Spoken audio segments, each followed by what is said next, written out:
Buckeye Nation, what's poppin'? Crazy Dog coming at you once again on the Buckin' Crazy YouTube channel with my Ohio State Buckeyes, Western Michigan Broncos Week 2 game recap. Now, before I get into talking about this game, I got to talk about what happened earlier today because what a day it was to be a Buckeye fan, right?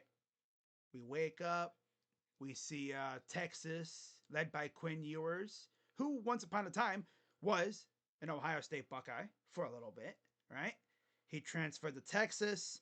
Well, today we got to see the Texas Longhorns put boot to ass against the team up north. They went into the big house and they whooped their ass. Boy, was it beautiful. And then just before our game got going, we saw Northern Illinois go into South Bend in front of Touchdown Jesus and beat Notre Dame. Seems like Notre Dame does that once a year now, right? They lose to a team that they had no business losing to. Now, I'd understand if Buckeye fans were feeling a little worried after seeing Northern Illinois do that because, of course, we were facing another MAC team. And this Western Michigan team actually looked good against Wisconsin. And then tonight happened. 56 to nothing. Buckeyes win tonight. They improved to 2-0 on the season. And man, talk about last week, right? Talking about a slow start. What slow start? This week, they scored, I believe, on their first 3 drives. It was beautiful. They almost scored, I think, on their first 4. In fact, I'm looking up the chart here. They scored a touchdown. Yeah. On 4 of their first 5 drives.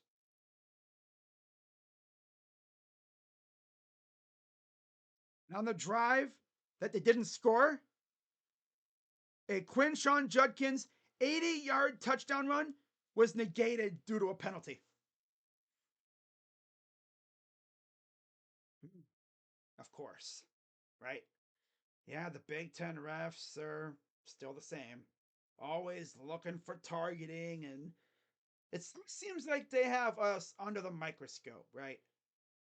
They have them eagle eyes when we're playing. They don't miss a thing, right? They don't miss a hold or anything. My God. Regardless, Buckeyes went out there and took care of business. In fact, this game got so bad. We got to see the other quarterbacks in action. The only one who didn't play tonight was Aaron Nolan. Will Howard went out there and he looked great. 18 of 26, 292 yards, 1 touchdown to Jeremiah Smith. And speaking of Jeremiah, he's him. He's him. Yeah, now we see why he was the number 1 overall prospect in the class of 2024. Yeah, simple as that, right?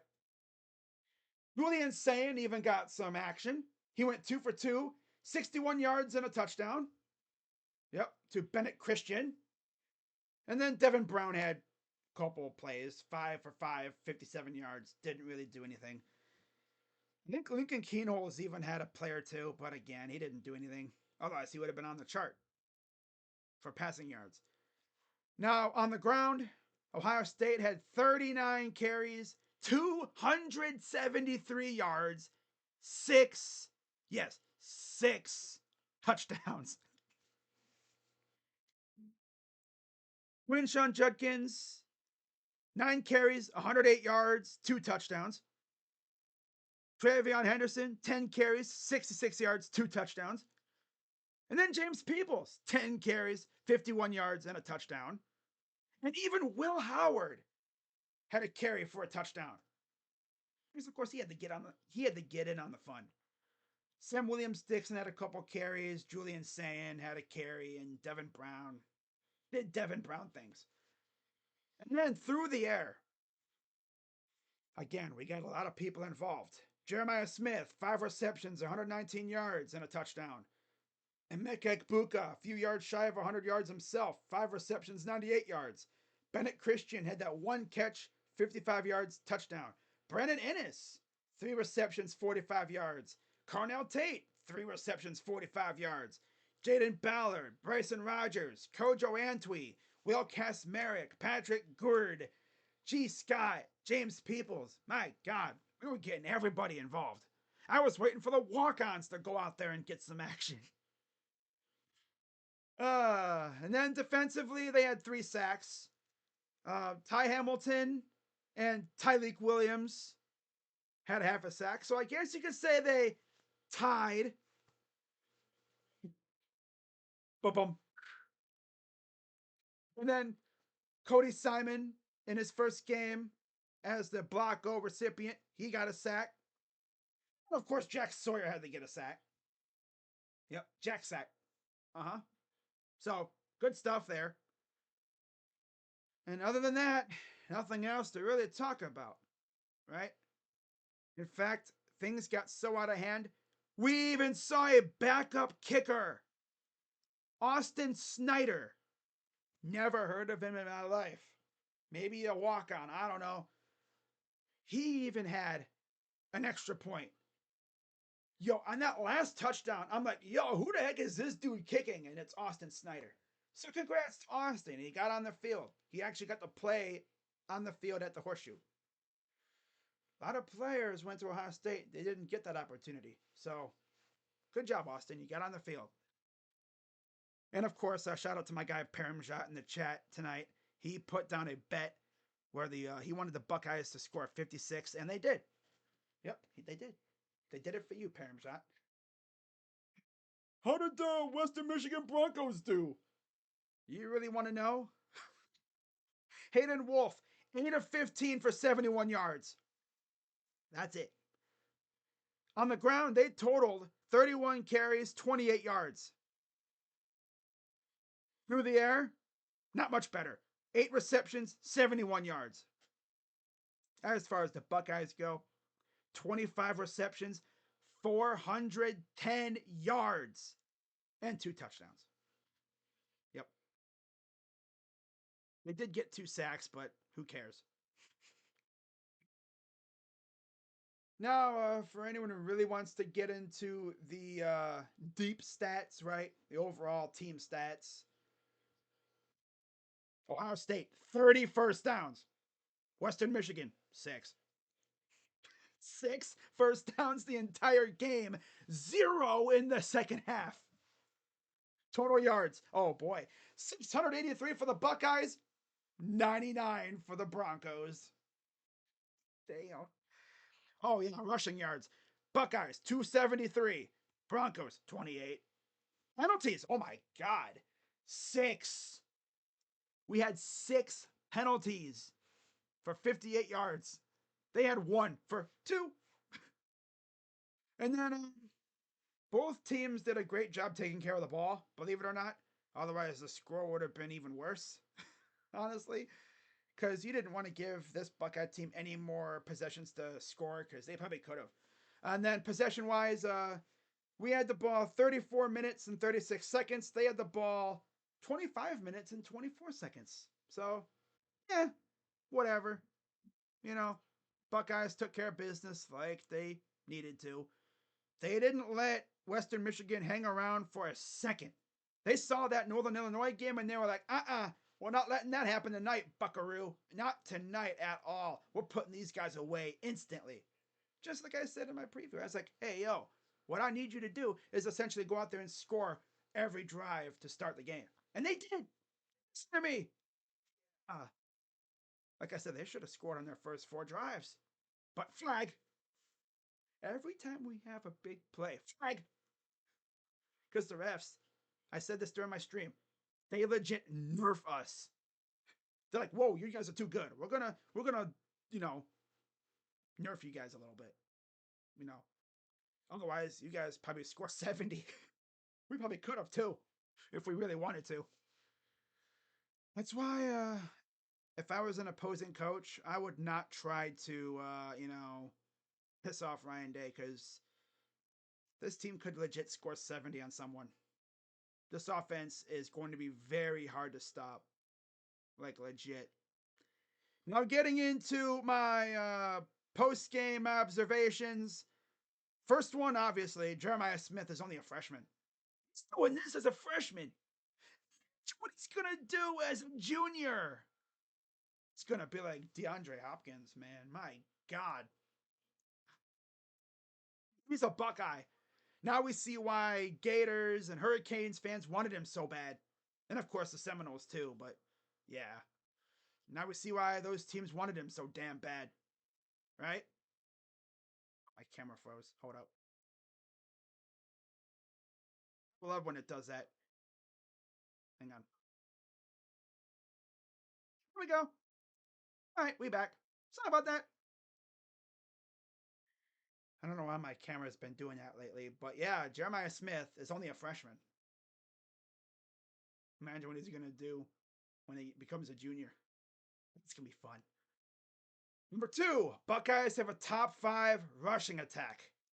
And again, Quinshon Judkins, Travion Henderson, damn, James Peoples, Sam Williams Dixon, and Will Howard. That's an underrated part right there.